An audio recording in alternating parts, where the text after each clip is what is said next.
We got it. Yay! Awesome. Oh my I, God. I'm learning so much about like technology and what I can do. I was trying to like live stream on YouTube yesterday for my aunt because she wasn't on Instagram for one of the yoga Yeah. sculpts. And it was like, I go, oh my God, I have no idea what I'm doing. Like, how does this all work? How do I save stuff? So it's, I know. It's really impressive. This is the first kind of like split screen thing I've done. So I'm learning as we go too. yeah. I miss you. How are you? I'm good. How are you? I mean, I'm in quarantine. Yeah, same, same. Going with the flow, you I know. know. I How's know. how's life in quarantine? It's good. I mean, so we are staying home as much as possible. Okay. Um, that's good. I'm getting a lot of cooking in. I'm following up on a lot of stuff, projects I've wanted to do for a while, and stuff like this that I get to do, which is awesome. We got a lot of questions, which is good. Yeah, yeah. So I think we'll like dive into it. So what I've been doing with people is just kind of doing a quick kind of overview of who you are and while we're talking and and then I think jumping into some of the questions and just watching it flow. And for anybody who's gonna join, I think the midday is it depends on who jumps in, and then I'll record this for everyone and do a quick write up. So yeah, why don't you start off? Just give us a little background, who you are, why we're here, what we're gonna talk about, and Sure. So I'm Skylar. I'm a registered dietitian, and I own a company called Newberry Street Nutrition, which offers virtual and in-person nutrition consulting to people in the Boston area and all over the United States. I work with a couple of physicians in the Boston area, kind of collaborating on care for their patients, be it weight management, diabetes, blood pressure, and I work with and then part of my job is I work at Boston Children's part-time with kids who have high blood pressure and high cholesterol. And so I've been in private practice for about 7 years, Mhm. but trying to kind of work on my social media stuff. I'm hoping to get a video series out soon and kind of get some information out to the masses, because I think it's hard sometimes you have so much to share, but there's only one you. So social media is like a really cool tool for stuff. Clutch, yeah. Yeah, well, you do it. So Yeah, well, and it's still figuring out like what the niche is, what yeah, people want to hear, what they want to learn about, and what you can give to an audience in general. Because, as a background, Skylar and I have worked together, for a few years actually. I know. Back in the day when I I was know. starting out, I know. It was awesome, and you gave me so many great tips as a single female traveling, trying to figure out how I was going to do. I was taking clients out to dinner like Yeah, constantly. I was traveling on planes, trains, and automobiles, so it wasn't like I could actually meal prep. And so you gave me right. all these tips and tricks, and we'll kind of dive into some of those as well. Sure. But it was super useful, and I still continue to use those. Like I literally have like one of these like mini packs of almonds that I'm like, okay, this is my little snack. Like, so, really giving me like tools to be successful in kind of managing where I wanted to be in my kind of health journey. So I think it's awesome that we're able to do this. And I know a lot of people are asking and will likely be following up, but these quick little hits is really informative. And I think what people are looking for right now, especially like in quarantine, like my thing is like, I mean, the first and foremost, like, Yeah. I want to snack all the time. Like, and I work from home. I'm hearing that from all my clients, like all of them. Yeah. So like and I work from home normally, but like right now things are a little bit slower for me. And I And just they're more like, stressful. I mean, it's just more yeah. stressful right now. Yeah. So from your perspective, like, what are you telling people these days as to like how to avoid like walking constantly into the kitchen? Yeah, well, especially when you're working from the kitchen. Like I'm in my kitchen right now. Yeah. I'm sitting at the other end of my kitchen. I think that it's really hard, but I think that it's really good practice, because I think that it is a natural human reaction in times of stress or uncertainty to either turn away from food or turn towards food. And so I think just that recognition, you know, I don't know if you've ever meditated. I do a lot of like meditating, but it's just kind of recognizing that habit, and understanding kind of what is sparking that. And sometimes it's helpful to ask yourself, like, okay, am I physically hungry? Like, when was the last time I ate? Because the normal amount of time between meals is somewhere between 3 to 4 hours, right? So between meals and snacks, and I love snacks. I'm a big supporter of snacks, but it's somewhere between 3 to 4 hours. So if you've just had lunch and you start to feel like, oh, well, okay, it's been half an hour. I need to have this chocolate, whatever. You start to ask yourself, is it real physical hunger? Is it coming on slowly? Is it something that I can kind of stave off for a couple minutes, or is it something that's coming on quick and might be attached to a thought or, you know, some kind of emotion that you're having? Sometimes that helps. And it's not a failure if you still want a snack or you still want to have something to eat, but it's even just recognizing in the moment that your thoughts are going there, I think is helpful. And then what to have is a whole nother question. Yeah. I mean, I think like I found like recently, I thought about the other day, like water consumption. Yeah. Like making sure that I've got my handy dandy like water bottle. I love these. Oh yes. Yeah. You totally turned me on to those. Huge fan of these. Yeah, so I actually don't love water. I need to drink way more of it than I do. I try to get in my, you know, at least 4 to 6 cups of it a day, but it's really hard for me. We have a huge water bubbler right in our kitchen that we get delivered, just so it's in front of our faces and that we go towards it.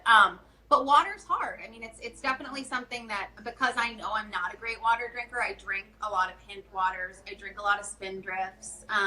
The reason I like Spindrifts is because they don't have kind of those artificial flavors or GMOs in them. I make my own flavored waters. Like, I'll put cucumbers or pieces of pineapple in an ice cube tray and just throw that in some fresh water, and at least you get a little bit of flavoring. But yeah, I mean, I think you're doing the right thing by having it in front of you. I think that's a great tip. What do you think? So I've been really a big fan because water isn't like, I'm the same as you, like drinking just plain water, unless I'm like at the gym and needing, you know, I need some sort of flavor. The Spindrifts are great, but I've also been doing like the Mios. Yeah. What do you think about those? I think I think of alternative sweeteners kind of as I think of them as the lesser of two evils. So when you think about it this way, like, you drinking the Mio is much better than you not drinking any water at all, and it's much better than you drinking soda. So if you have, which I do have some Diet Coke in. Right. So if you have one of those a day, like, I don't think that's the end of the world. But I think it tends to be the amount of alternative sweeteners that we worry about over time. So if someone's drinking a large amount of alternative sweeteners, we'd probably veer them away from that. Yeah. I prefer Mio to diet soda. I try and like lessen, but like that's like my like stressor. Diet Coke is like kind of my, you know. Have you tried Zevia? I haven't. It's really good. I'll have to. Yeah, so that's the stevia based. For people that don't know, that's the stevia based soda. It's actually pretty good. They have a diet and a regular, so you wouldn't even have to do the regular. Yeah. Interesting. Yeah, I haven't tried it. So that's good to know, because I'm always willing to try something out. And I know eventually I have to like wean off the Diet Coke. Yeah, but you've known me for years, and that's always been like my mini kryptonite. It's so many people's. Yeah. And the caffeine too. I think the caffeine is just, you know. Yeah. So in terms of like going into, you know, the snacking and just keeping it like, you know, hydrating, kind of keeping a mental note of, you know, scheduling. I think the big thing is probably a routine. I know that I've been talking to a lot of people on here about different things, you know, how to work with kids that are home from school right now, how to deal with anxiety and stress, and we're working, and a lot of it comes back to like scheduling. So from a food perspective, what have you been, you know, encouraging people to kind of set a schedule or meal like what? Yeah. That's a great question. So as you know, a lot of the clients I work with, I actually do set them up with a very specific schedule. When I work with clients, they get kind of a personalized plan, and I work it around their days. With that being said, this is not typical in any way, shape, or form right now. So I think you have to kind of stick to a routine for a number of reasons through this, as you were saying, the kids, if it's your sleep, if it's exercise. But let's say that you eat breakfast at 8, right? Because maybe we're getting up a little bit later. Then by 12 o'clock, you definitely want to have lunch because we say about 3 to 4 hours. And then if after that, you know, about 4 hours later, you're not quite ready for dinner, but you find that a snack might be helpful, then that would be the time that I think about having a snack. So you could do like 8, 12, 3:30ish, and then dinner around 7. Of course, that's completely dependent on what people have going on, but trying not to go 3 to 4 hours between meals and snacks is just what I generally recommend. And what about in terms of like what to eat? Like, how have people been asking questions? Because I noticed so as a group, we've kind of been doing these mass grocery runs. And so that's I think awesome. Friday I went and I text like a group of girlfriends. I was like, hey, I'm making a run. Who needs what? And you know, some people, so we weren't all going out at the same time. So we've been able to kind of slow down the amount of times we're going out and exposing ourselves and other people. But when I went there, I mean, it was shocking. So, you know, we all have heard about the toilet paper, you know. Which is like, is so wild to me because it's not a GI bug. That's what I said. I was like, it doesn't even affect your GI. You know, like this is, that's a whole nother soapbox discussion that we can go on. One of my patients was like, do people know that corona isn't a virus of the bum? Yeah. I was like, I don't understand where this is coming from. Do you think that you're going to be locked in and like... No, but it's like now we have like 3 rolls and my heart's like racing and I'm like, oh my God, like I got to get out. Oh, my parents went in Wisconsin. They went to the Costco and my dad was like, there was like one of the 4 packs of Charmin left. And my mom goes, please tell me you grabbed it. He goes, yes. And she was like, she goes, we actually needed toilet paper. We were down to 1 roll. And I was like... Yeah, I've been down to 1 roll on the toilet paper and the paper towels through this. Yeah. Living on the edge. These are tough times with toilet paper. It's like the paper product. And then like Sean, he said the other day that you could only get like 2 paper products. Like, so toilet paper. Honestly, I'm glad they're doing that because then at least we stand a chance. Like, But yes, I know what you're saying. So like the chicken is out. Everywhere. Yes. Which is weird. And I don't know if that's, I don't know what that's about. I think that could be because people consider, and it is a healthier lean protein and it's easy to freeze. So that makes sense. But what do you buy? So that's a really good question. So I did a little Instagram video about this when I went for the first time like 2 weeks ago. Maybe it was like 10 days ago when people started getting really excited. And everything was, I mean, so many things I normally buy were gone. Yeah. And so what I would tell people is when you go into the grocery store and you're kind of thinking of the next 1 to 2 weeks ahead, because now the state of Massachusetts, we're on this advisory of, you know, staying home, which is great. I'm in full support of, but we want to try to limit our times that we go out to the grocery store. So I think about, okay, well, if every dinner and every lunch you want to think about having protein, vegetables, and some kind of whole grain, right? Yep. So maybe you don't have the whole grain every time at lunch, or maybe you don't have the whole grain every time at dinner, but you at least want to get in those proteins and vegetables. The whole grains are easier because you can buy more box stuff, and we can talk about that. Bulk, yeah. But I think, okay, so if I'm going for the week, let's just say for the week, I know that between my husband and I, we're both going to eat 3 to 4 ounces of protein. So I need 6 ounces of protein for 5 days, right? So I probably need about 6, probably, if I count in lunches, I'm going to need 4 to 8 servings, depending on how many people are in your house, of some kind of protein. So frozen fish, if they have it, is great. The fish that are highest in omega-3s would be things like salmon, tuna, herring, cod, but even tuna fish is a great option. Chicken, if you can get chicken, chicken sausages. Canned beans, Greek yogurt is a great source of protein, and you can freeze it, which is awesome.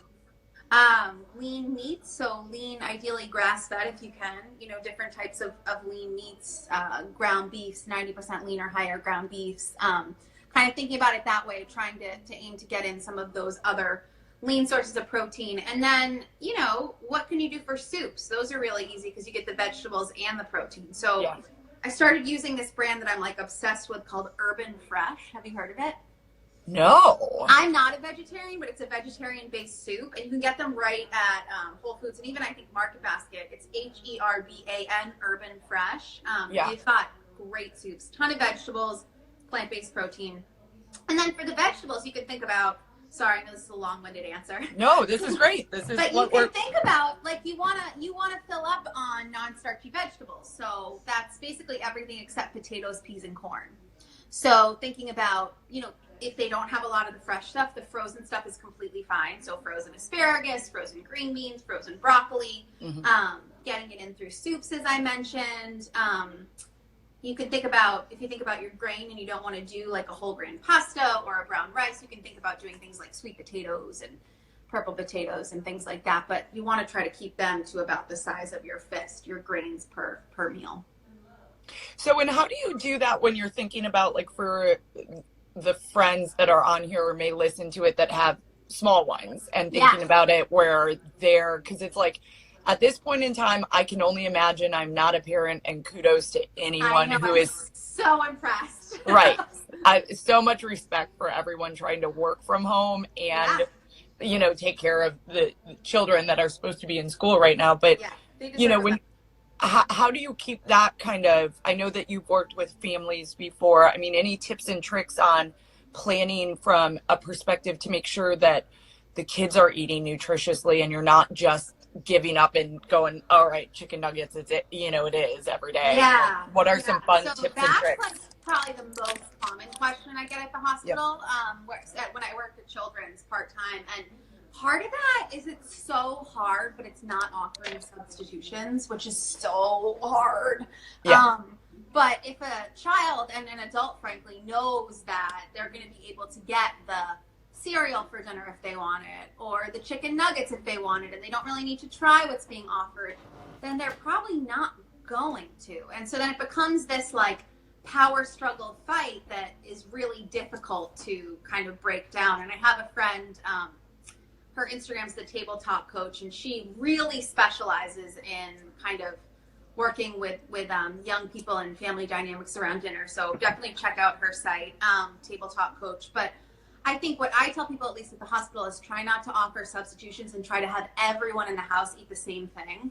Now, granted, if you're talking about like, a 6-month-old, that's going to be very different than a 6-year-old. But generally, kind of with the elementary age school kids, they say if they can be involved in the cooking process, if they can see what's being made in the spring and summer, if they can grow it, I mean, that's amazing because they really want to get into it.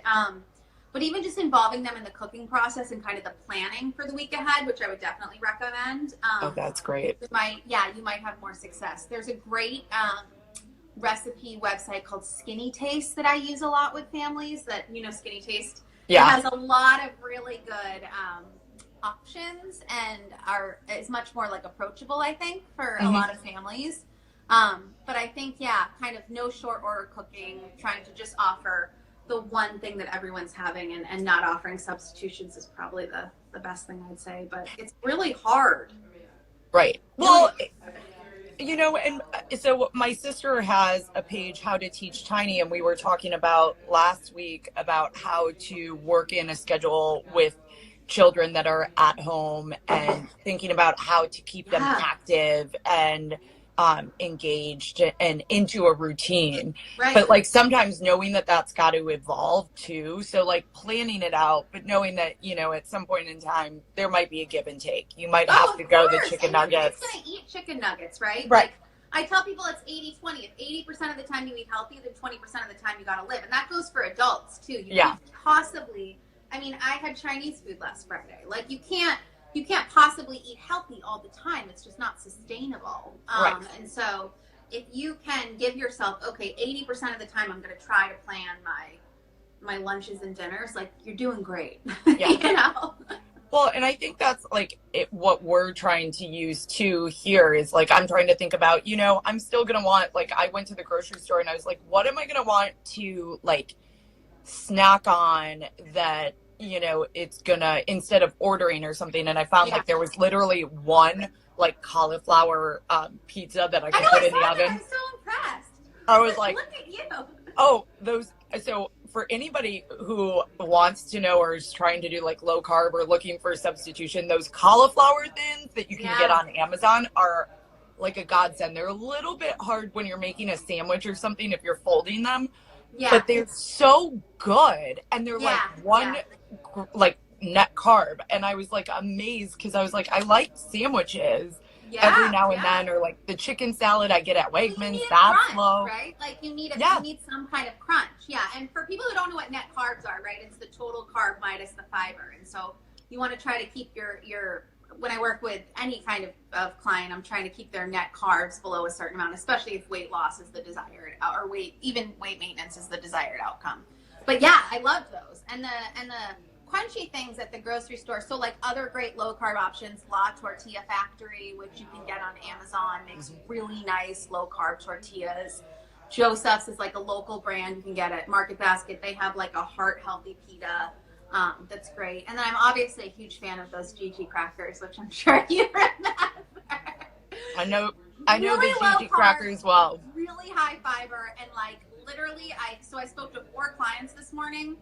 3 of them have been sticking to my plan and have lost like 10 pounds over the course of 2 weeks, and they've been doing the crackers. Yeah, I will say this, those crackers, they take a little bit to get used to. I know. But when you're using them, like if I were to do them with like peanut butter and like, you know, a banana, I just couldn't do it. The biggest thing for me was I had to mix it up and make sure I wasn't doing it too much. Like if I did it all one day, then I get burned out of them. And they do fill you up. So they do. And you know, again, it's like the perfect is the enemy of the good, right? So I would never expect somebody to only have high fiber grains, but when I work with clients, I try to give them like 15 different options, because it's just, I mean, the fiber, I think it's like the most underestimated weight management, weight loss tool that we have, and it's probably one of the most well studied. Yeah, but it's not sexy. Like it's just not, you know. Like no. Well, when you think about fiber, you think about toilet paper. Like that's how you lose weight. Like, so maybe that's what everyone was doing, is they were like, I'm gonna get the Gigi crackers, and therefore I need the toilet paper. Yeah, that makes more sense to me. If only that were the case. I've gotten very comfortable talking to people about those habits. I have to tell you, like it's just part of my job. Like. But fiber really is like, it is everything when it comes to weight management. Yeah. Yeah. I think we got a question. Oh yeah. Let's do it. Hi, Cheryl. What do you both know about supplements such as Sembicol and oil of oregano for immune boosting? And interesting. I don't know as much about Sembicol and oil of oregano, but I keep a pretty open mind with a lot of these things, and I think as long as it doesn't interact with any medication you're taking, quercetin, as long as it doesn't interact with any medication you're taking, I think it's worth a try. The vitamins, minerals, herbs, and supplements, some of them can interact with some medications. Hi, Chauncey.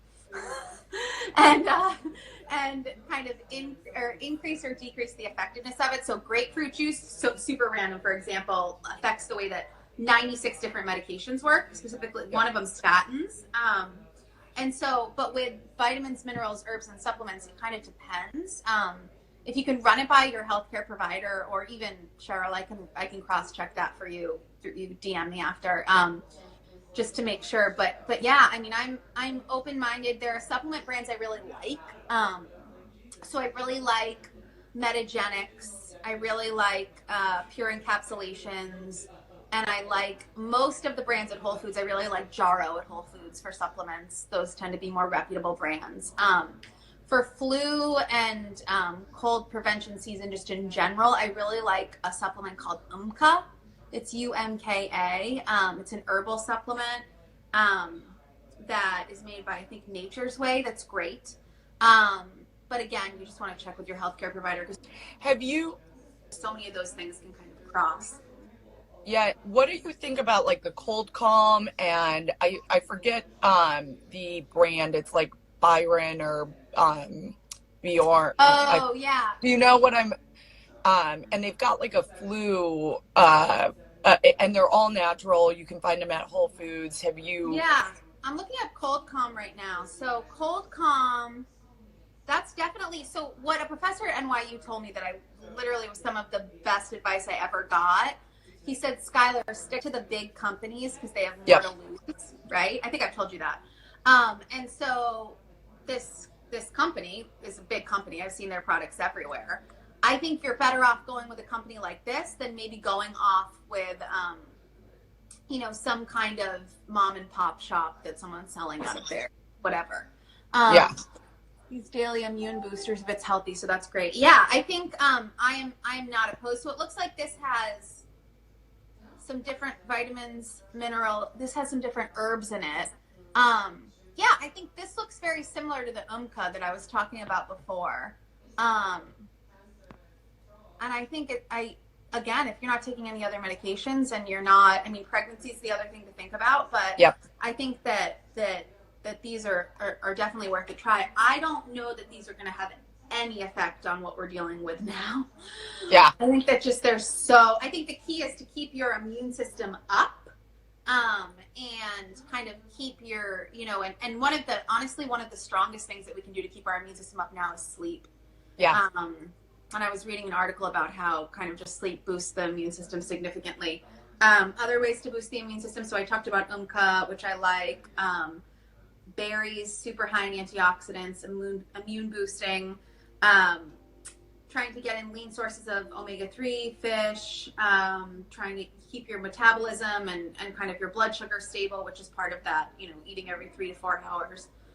Zinc is something that a lot of people find helpful during cold and flu season. And I think, that's widely available. It's been fairly well studied in the literature. It's probably not a bad idea to get some of that on board too. What, I know somebody else asked us, as a vegetarian, aside from protein, what type of vitamins, since we're talking about these types of supplements, what would you recommend for somebody? And this is something that just not for just now, but taking this, post quarantine, what do you need to be thinking of? When life goes back to normal, I like thinking about that. I'm like, when is that going to be? Right. Because I'm ready. I refer to it as regularly scheduled programming. Right, I'm like, regularly. When is this gonna? It could be a while. Yeah.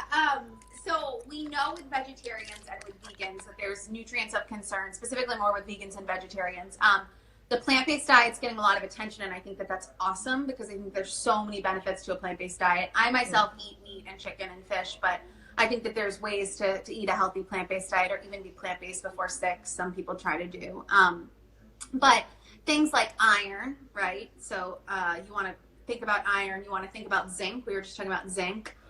Vitamin D, especially for vegans if they're not getting any dairy, and then vitamin B12, which is absorbed a little bit differently, and one of the main sources of it is through meats and different animal proteins. So those would probably be the things that I would think about. You can generally cover most of those in a multivitamin.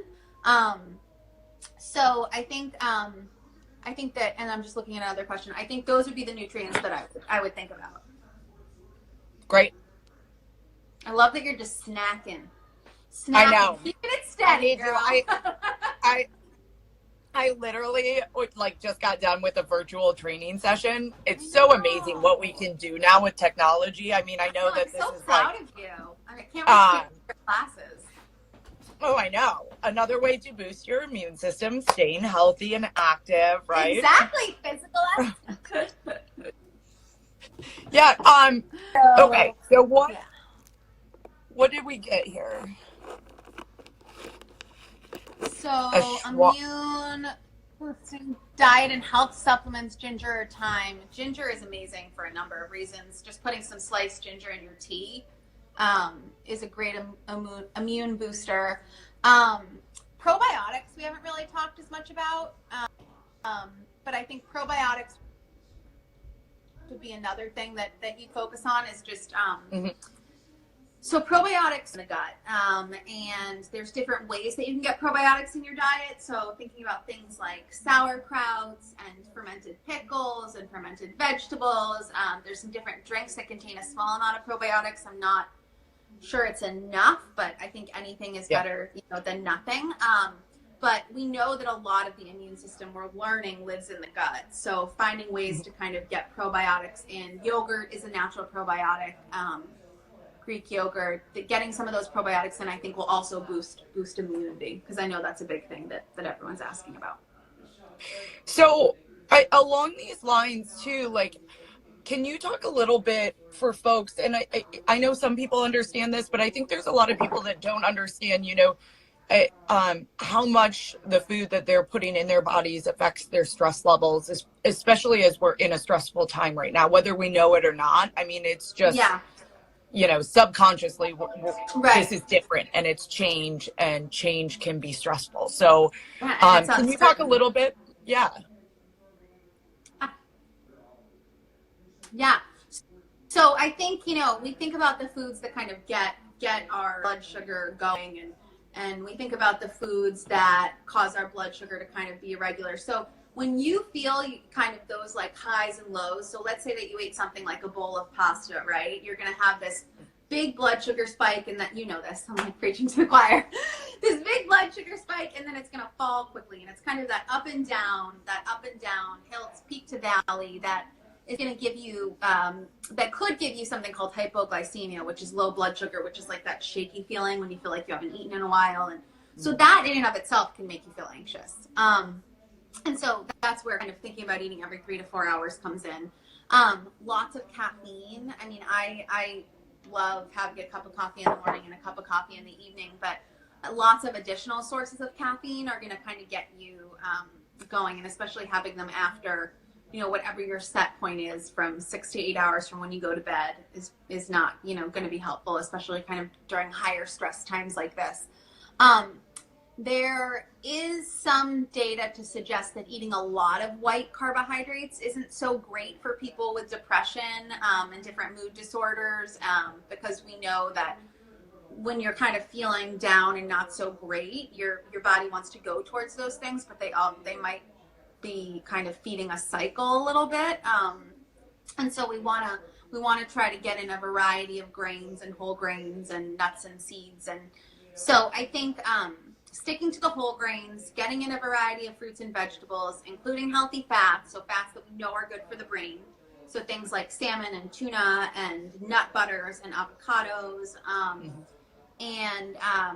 and trying to eat every 3 to 4 hours, limiting the caffeine, getting enough water. Those would be the things I would think about.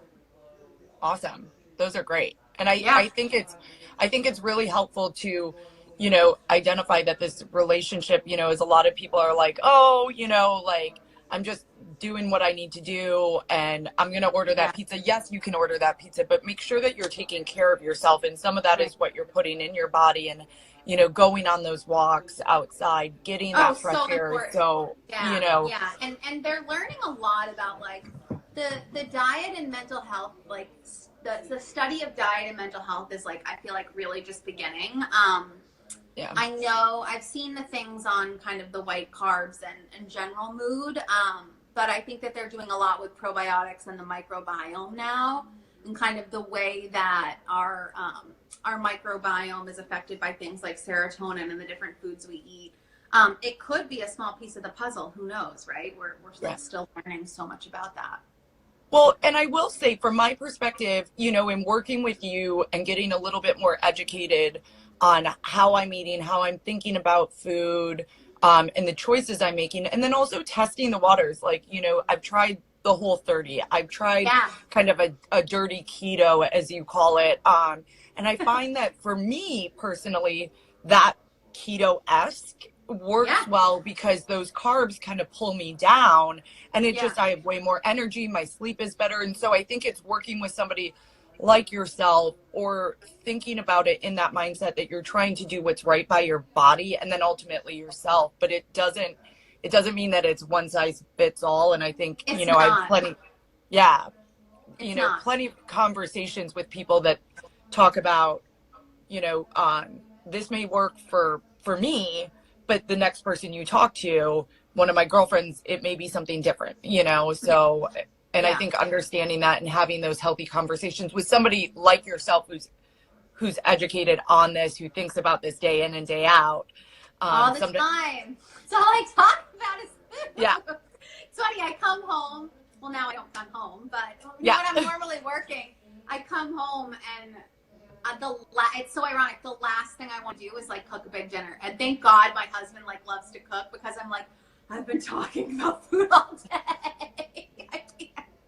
But it's true. Like, there is no one size fits all approach to diet. And I think the most powerful thing that you can do is work with a registered dietitian, right? Because we went to school for 6+, I mean, between 4 years of undergrad and 2 years of grad school. And I think a master's is becoming like an absolute requirement soon.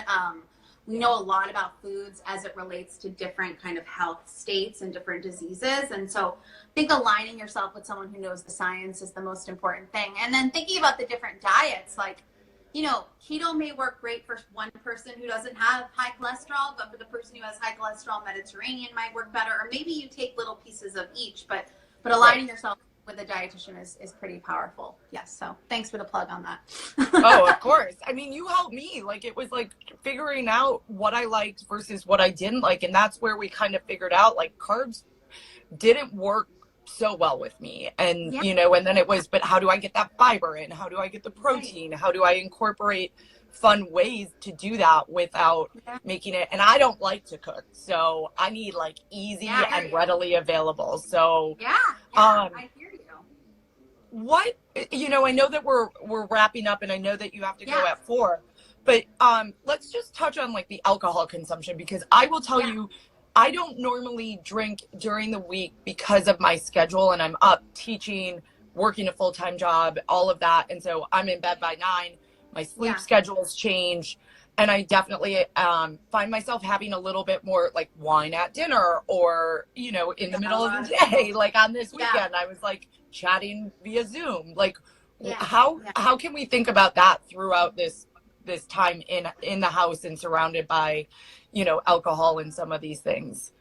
Yeah, well, I think I just got an email from a client who said something very similar. Like, I find myself going towards the wine a lot more.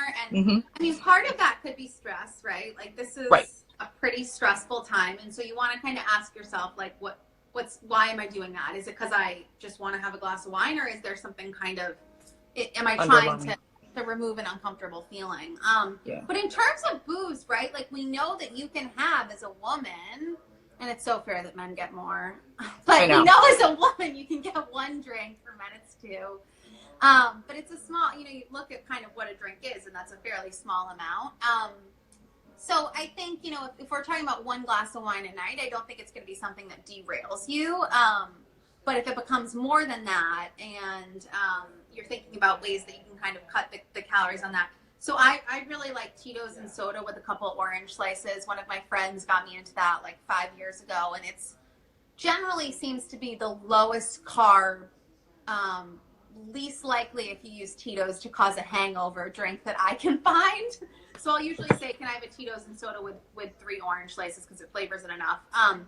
A lot of these like White Claws, spiked seltzers, those are at least portion controlled. I have a lot of clients that love wine, so I tell them, and I hate doing this because they're like drinking these beautiful wines. I'm like, can you make it a spritzer? Like, you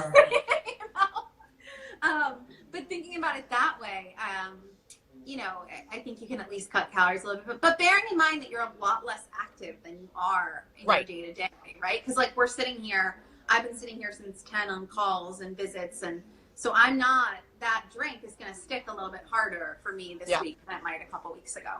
Or be harder to then take off once you get into your normal routine. Right, exactly. And so it's just a regularly scheduled program. Yeah. Well, awesome. Well, to wrap up, I think that we've kind of covered, I know that one thing was what's currently in your fridge and pantry. I know you touched on that, but maybe we can recap offline, and I'll feed that into just some fun tips and tricks. But I think one thing to end on too, you know, as a follow-up for those that are listening and may listen afterwards, Skylar is offered to give a free consultation to 1 lucky Instagrammer. So please share this. I will post it. I will post the details of how to get involved, take your friends. And what do you think, Sky? Like, the end of this week, we'll pick a winner. Awesome. I know Awesome. everyone's really busy. Right. Busy buying toilet paper, so yeah, buying toilet paper. But yeah, so let's do that. So let's kind of raffle off a free consult. I'd love to, pick a winner with you towards the end of this week. What do you think we should do? Should they tag friends, or how? You tell us kind of the best way to do it. Yeah. So I think, take friends, make sure that they follow Skylar at Newberry's Nutrition, follow Teresa Poklodowski, Yep. share this on your story. I'll post it later. The more you share, we'll put some points, and we'll just kind of raffle off and find somebody, we'll get some sort of algorithm. I know there's a bunch out there, but we'll find a random person and select, and hopefully, if you have any additional questions, obviously reach out to Skylar. I've been telling people this is. I saw there was a question on travel too. On my blog, if you sign up for my email list, you'll get like a free ebook that has a bunch of information. And there's also in there a blog post about traveling, because I have so many clients that travel. So the person that asked that question, feel free to check that out. And yeah, I'm looking forward to see who we pick as a winner. Yeah, awesome. So Skylar, why don't you just kind of tell us how to get a hold of you? We know you're on Instagram, you've got a blog. What is the website? How else can they reach out to you? Okay, great. Thank you. So my website is called Newberry Street Nutrition. So it's www.newberrystreetnutrition.com. My Instagram is Newberry Street Nutrition. My email, you can email me at Skylar@newberrystreetnutrition.com. Just all one word, Skylar@newberrystreetnutrition.com. And introduce yourself, and I'd love to hear from you.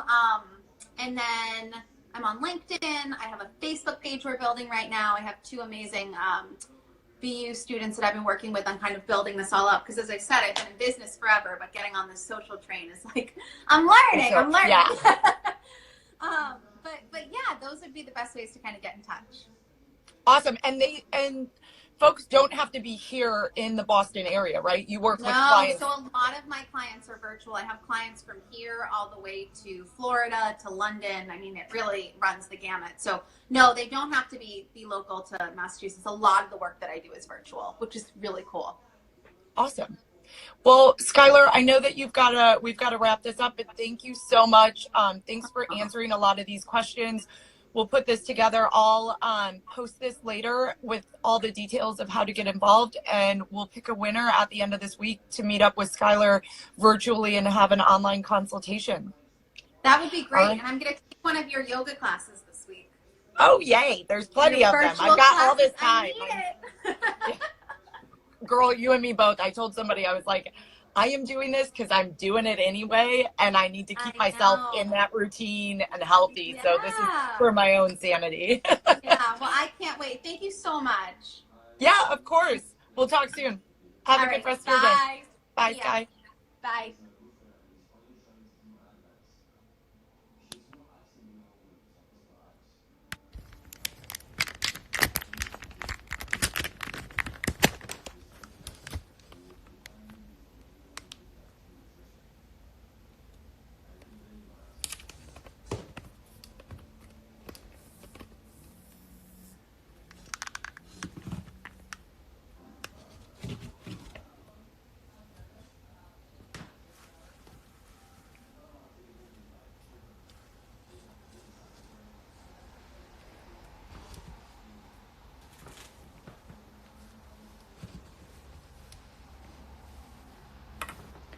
All right, friends, we're just getting set up here, so give me just a minute.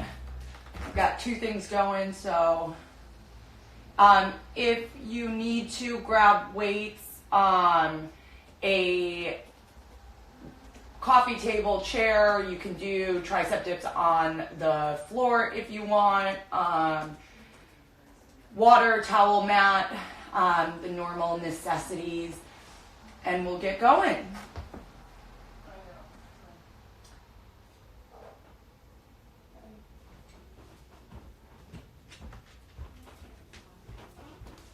All right, just getting the YouTube set up here, and I think we're all